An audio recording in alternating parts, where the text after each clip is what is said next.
신과 나눈 이야기 1권. 나는 너희가 원하는 걸 원한다.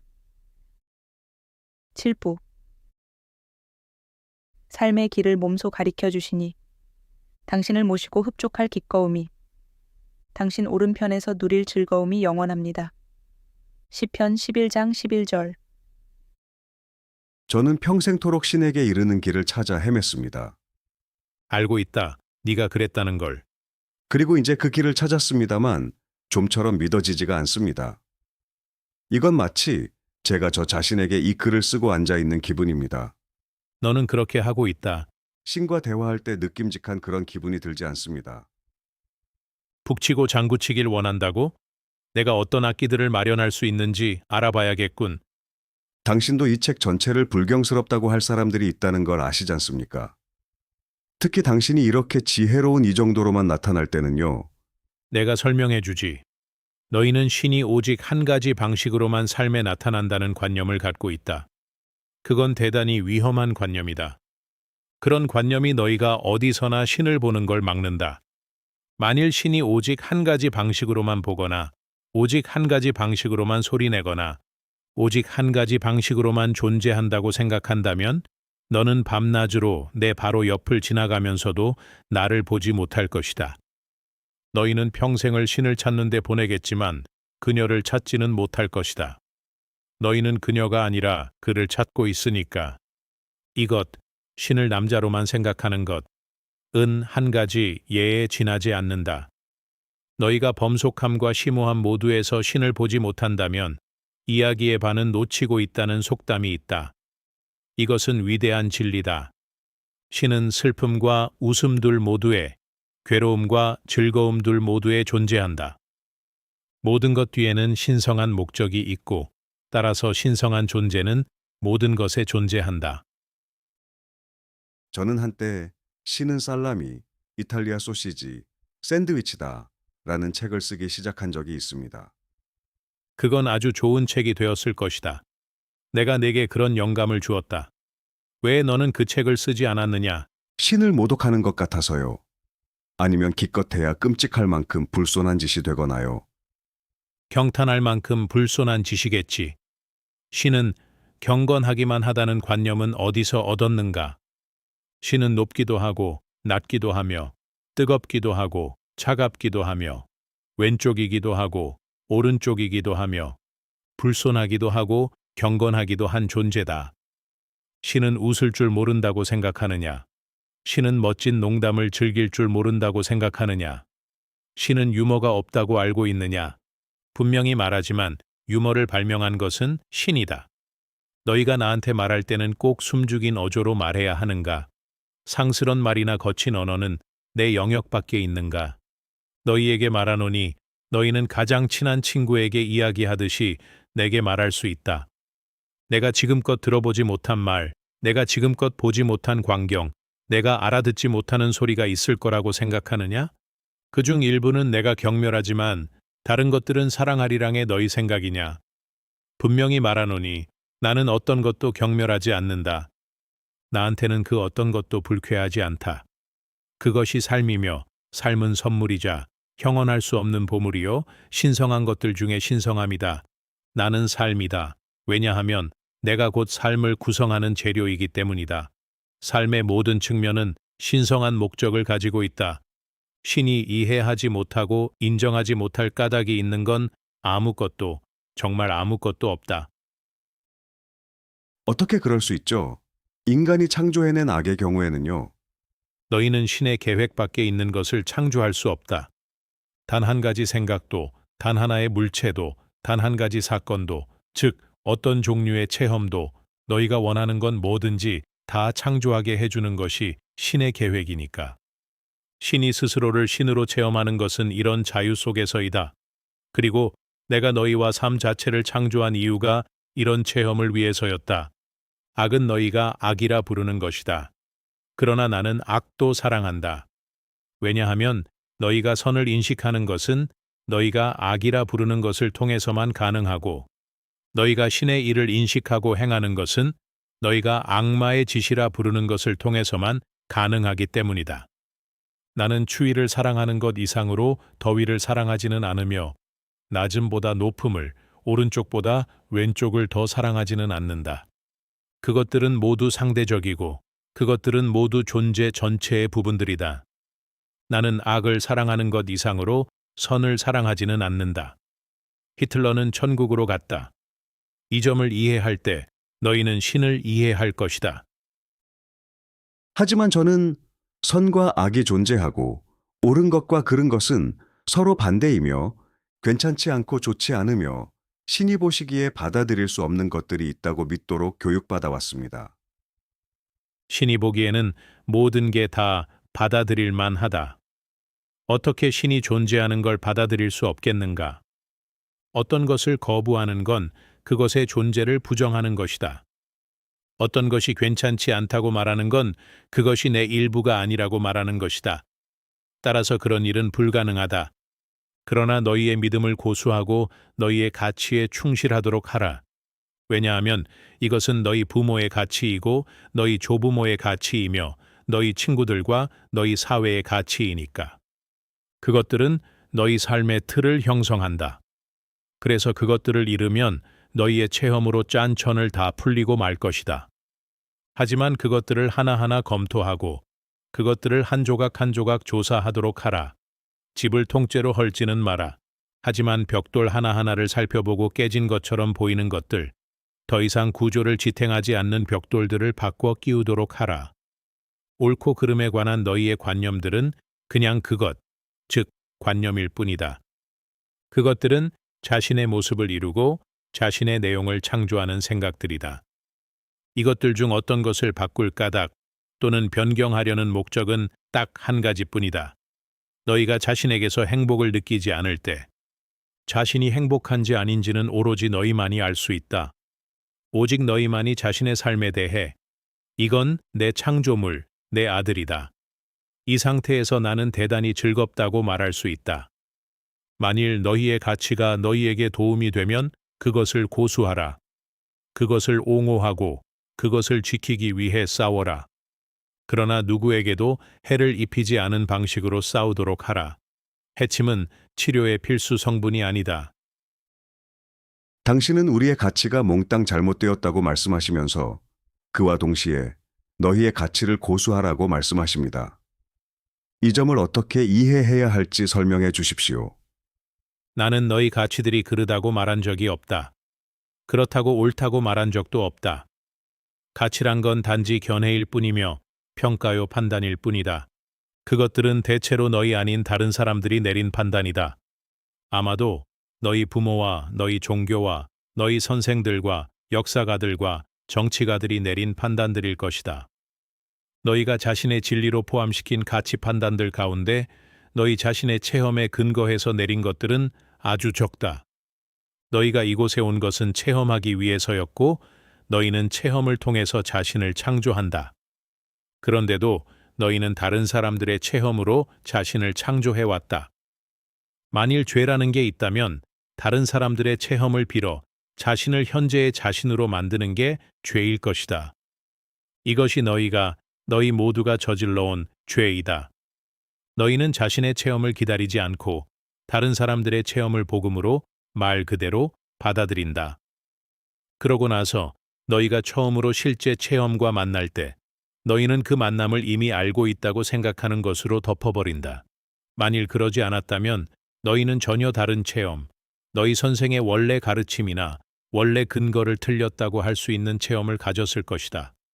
대체로 너희는 너희 부모와 너희 학교와 너희 종교와 너희 전통과 너희 경전들을 틀린 것으로 만들고 싶어 하지 않는다. 그래서 너희는 자신이 들었다고 여기는 것을 편들어 자신의 체험을 부정한다. 이것이 너희가 인간의 성을 다룰 때보다 더 잘 드러나는 때는 없다. 사람들은 누구나 성체험이야말로 사람이 경험할 수 있는 가장 사랑스럽고 가장 짜릿하며 가장 강렬하고 가장 황홀하며 가장 신선하고 가장 기운차며 가장 확실하고 가장 친밀하며 가장 일체가 되고 가장 기분 전환이 되는 단일의 신체 체험일 수 있다는 걸 알고 있다. 너희는 이것을 체험으로 깨닫고 나서도 오히려 다른 사람들이 퍼뜨린 성에 관한 기존 판단과 견해와 관념들을 받아들이고 만다. 그런 것들 모두가 너희의 사고방식에 기득권을 휘둘러 왔다. 이런 견해와 판단과 생각들은 너희 자신의 체험과는 완전히 다르다.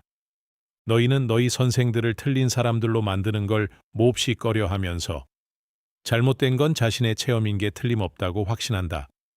그 결과 너희는 성에 관한 자신의 진정한 진실을 배반해왔고 그것은 파괴적인 결과들을 불러일으켰다. 너희는 돈에 대해서도 같은 짓을 저질러 왔다. 너희는 살아오면서 돈을 많이 벌 때마다 매우 흡족해했다. 너희는 돈이 들어올 때도 그것을 쓸 때도 매우 흡족해했다. 결코 돈 자체가 나쁘거나 악하거나 본래 잘못된 것은 아니다. 그런데도 너희는 이 주제에 관한 다른 사람들의 가르침을 너무 깊이 받아들인 나머지 소위 진리를 편들어 자신의 체험을 거부해왔다. 너희는 소위 이 진리를 자신의 것으로 받아들이고 난 다음에는 이것을 중심으로 생각들을, 창조력을 갖는 생각들을 쌓아왔다. 그렇게 해서 너희는 돈과 관련한 개인적인 현실, 즉 너희에게서 돈을 밀쳐내는 현실을 창조해왔다. 좋지 않은 것을 굳이 끌어들일 이유는 없지 않겠는가? 놀랍게도 너희는 신에 관해서도 이와 똑같은 모순을 창조해왔다. 신에 관한 너희 마음의 모든 체험은 신이 좋다고 말한다. 너희 선생들이 가르치는 신에 관한 모든 것은 신이 나쁘다고 말한다. 너희 마음은 신을 두려움 없이 사랑하라고 말한다. 너희 선생들은 신은 복수심으로 가득 차 있으니 신을 두려워하라고 가르친다. 그들은 말한다. 너희는 신의 분노를 두려워하면서 살아야 한다. 너희는 신의 존재 앞에서 떨어야 한다. 너희는 평생토록 주의 심판을 두려워해야 한다. 왜냐하면 신은 정의이기에. 주의 그 무서운 정의에 맞설 때 너희는 고통당할 것이다. 그러므로 너희는 신의 명령에 순종해야 한다. 무엇보다 너희는 만일 신이 자신의 법에 엄격하게 복종하길 원했다면 왜 신은 그것을 어길 가능성을 창조했는가? 같은 논리적인 질문들을 던져서는 안 된다. 참, 아니지. 너희 선생들은 신이 너희에게 자유선택권을 주고자 했기 때문이라고 설명한다. 하지만 둘 중 어느 하나를 선택했기 때문에 벌을 받아야 한다면 그게 무슨 자유로운 선택인가? 자신의 의지가 아니라 다른 누군가의 의지에 따라 행동해야 한다면 그게 어떻게 자유의지인가? 그러니 너희에게 이런 가르침을 주는 사람들은 신을 위선자로 만들고 있다. 너희는 신은 용서이고 자비이지만 너희가 올바른 방식으로 용서를 구하지 않는다면, 너희가 합당하게 신에게 다가가지 않는다면 너희의 탄원은 들리지 않을 것이고 너희의 외침은 무심하게 지나쳐지고 말리라는 말을 듣는다. 그러나 합당한 방법이 딱 한 가지만 있다면 이것도 그리 나쁘진 않을 것이다. 하지만 이 세상에는 그것들을 가르치는 선생들의 수만큼이나 많은 합당한 방법들이 존재한다. 그리하여 너희 대다수는 신을 예배하고 복종하고 섬기는 올바른 방법을 찾는 일에 어른이 된 이후 삶의 상당 부분을 허비한다.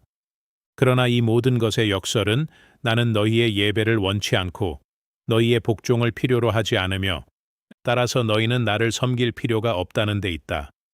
이런 행동들은 너희의 역사에서 군주들, 그것도 대개 독선적이고 불안정하고 전체적인 군주들이 자기네 백성들에게 요구해온 것들이다. 그것들은 결코 신의 요구가 아니다. 세상이 지금까지도 그런 요구가 터무니없고 신의 요구나 바램과는 전혀 무관하다는 결론을 내리지 않은 건 참으로 놀라운 일이 아닐 수 없다. 신은 그 무엇도 필요로 하지 않는다. 존재 전체, 신은 말 그대로 존재하는 모든 것이다. 그러므로 규정 자체에서 이미 신은 아무것도 원하지 않거나 아무것도 부족하지 않다. 만일 너희가 뭔가를 어느 정도 필요로 하는 신, 그리고 그것을 얻지 못하면 몹시 마음이 상해서 그것을 주기로 했던 사람들을 벌하는 신을 믿는다면 너희는 나보다 훨씬 더 왜소한 신을 믿는 것이다. 진실로 너희는 훨씬 더 못한 신의 자식들이 되는 것이다. 내 자식들아, 그렇지 않다. 내 다시 이 글을 통해 너희에게 다짐하노니 나는 필요한 게 없다. 나는 그 무엇도 요구하지 않는다. 그렇다고 해서 내가 아무 바램도 없다는 뜻은 아니다. 바램과 요구는 같은 게 아니다. 너희 현생에서 너희 중 다수가 그 둘을 같은 것으로 만들긴 했지만 바램은 모든 창조의 시작이다. 그것은 맨 처음 생각이다. 그것은 영혼의 내면에서 일어나는 숭고한 느낌이다. 그것은 다음번에 창조할 것을 택하는 신이다. 그러면 신의 바램은 무엇이겠는가? 우선 나는 내 모든 영광 속에서 나 자신을 알고 체험하기를, 다시 말해 내가 누구인지 알기를 바란다. 내가 너희와 우주의 온갖 세계들을 발명하기 전에는 그렇게 하는 것이 불가능했다. 두 번째로 나는 그것이 어떤 방식이 되든 너희가 선택하는 방식으로 너희 자신을 창조하고 체험할 수 있도록 내가 너희에게 준 힘을 가지고 너희가 자신이 참으로 누구인지 알고 체험하기를 바란다. 세 번째로 나는 삶의 전 과정이 지금이라는 순간순간마다 끊임없는 기쁨과 계속되는 창조와 결코 끝나지 않을 확장과 완전한 성취를 체험하는 것이 되길 바란다. 나는 이런 바램들이 실현될 수 있는 완벽한 체계를 세워놓았다. 그 바램들은 지금 바로 이 순간에 실현되고 있는 중이다. 너희와 나의 유일한 차이는 나는 이 사실을 안다는 데 있다. 너희가 완전한 알매 이르는 순간, 이런 순간은 언제라도 올 수 있다.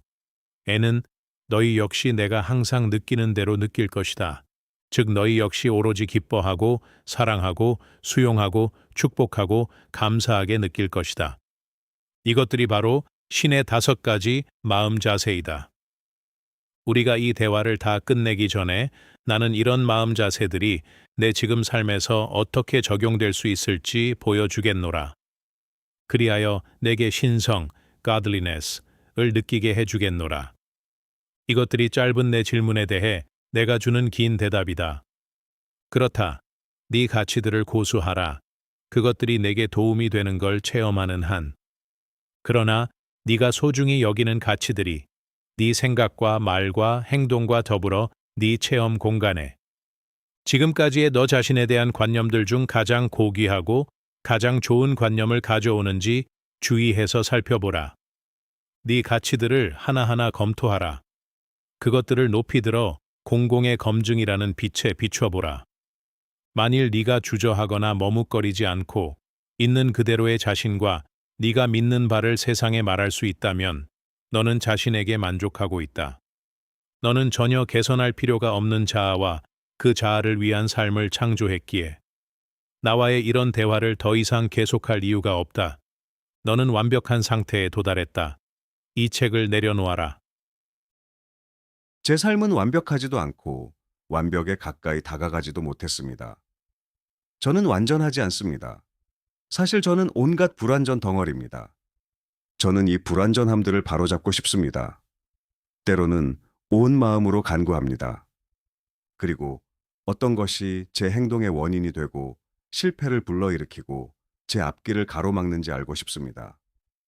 제가 당신께 온 이유도 이 때문일 겁니다. 제 힘으로는 그 해답을 찾을 수가 없었습니다. 네가 와서 기쁘다.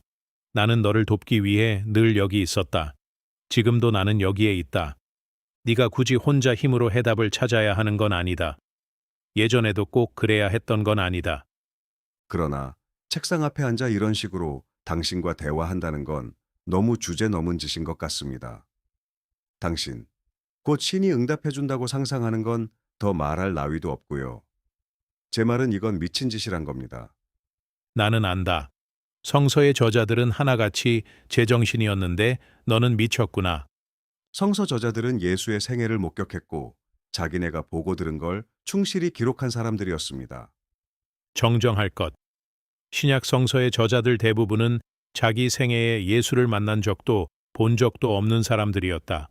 그들은 예수가 지상을 떠나고 나서 한참 세월이 흐른 뒤에 태어났다. 그들이 길에서 나사렛 예수를 만났더라도 그를 알아보지 못했으리라.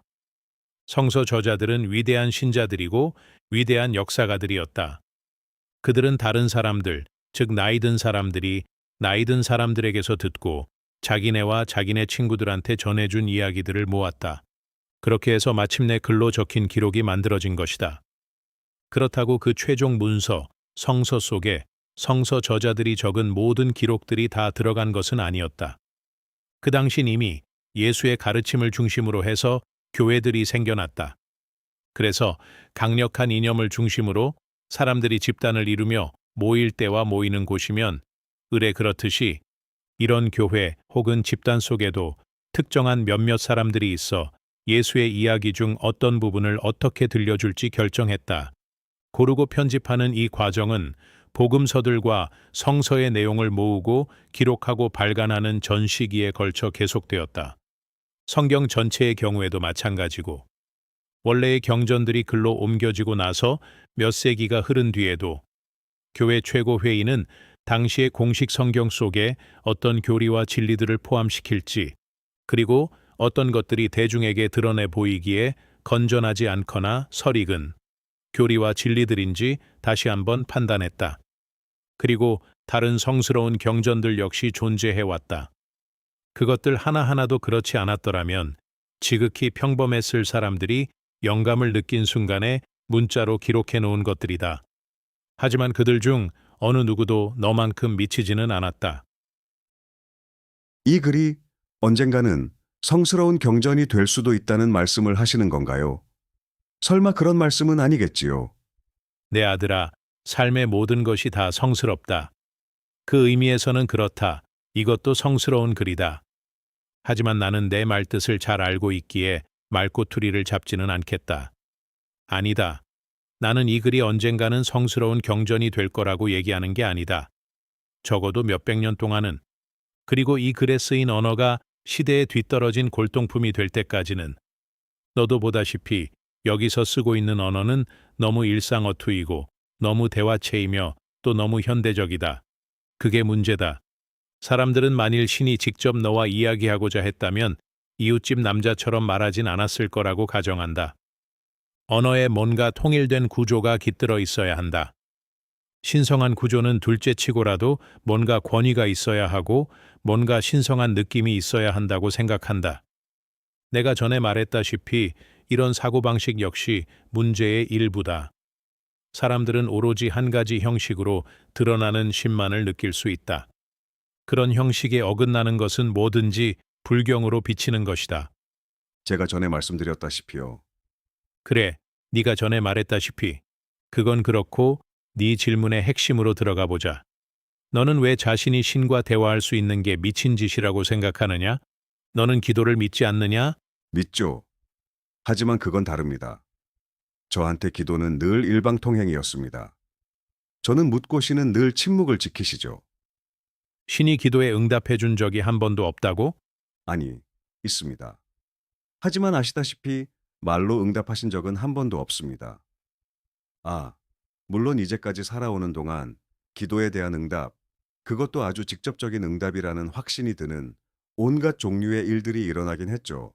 하지만 신이 말을 건 적은 한 번도 없었지요. 알겠다. 네가 믿는 이 신은 뭐든지 다 할 수 있는 이 신은 단지 말하는 것만 못하는 거로군. 물론 신은 말씀하실 수 있겠죠. 원하시기만 하면요. 다만 신이 제게 말씀하고 싶어 하신다는 게 가당치 않은 일인 것 같다는 거죠. 그것이 바로 네가 살아오면서 체험한 모든 문제의 뿌리다. 왜냐하면 너는 자신을 신이 말을 걸 만큼 가치 있는 존재로 여기지 않으니까. 그런데 굉장하군. 자신을 신이 말을 걸 만큼 가치 있는 존재로 생각하지도 않으면서 내 목소리를 듣길 기대하다니. 이런 식으로 말해주마. 나는 지금 이 순간 기적을 행하고 있다. 나는 내게만이 아니라 이 책을 집어들고 이 글을 읽는 모든 사람들에게 이야기하고 있으니까. 나는 지금 그들 한 사람 한 사람에게 이야기하는 중이다. 나는 그 사람들 하나하나를 다 알고 있다. 나는 지금 누가 이 말들에서 나름의 길을 찾아낼지도 알고 있다. 그리고 나는 내 다른 모든 교류들에서 그러하듯이 어떤 이들은 마음으로 들을 것이고 또 어떤 이들은 그저 듣기만 할 뿐 무엇 하나 귀담아 듣지 않으리란 것도 알고 있다. 그렇다면 그건 또 다른 문제를 제기하는군요. 저는 이미 이 자료를 책으로 출판할 생각을 품고 있습니다. 이 글을 쓰고 있는 지금 이 순간에도요. 그렇지.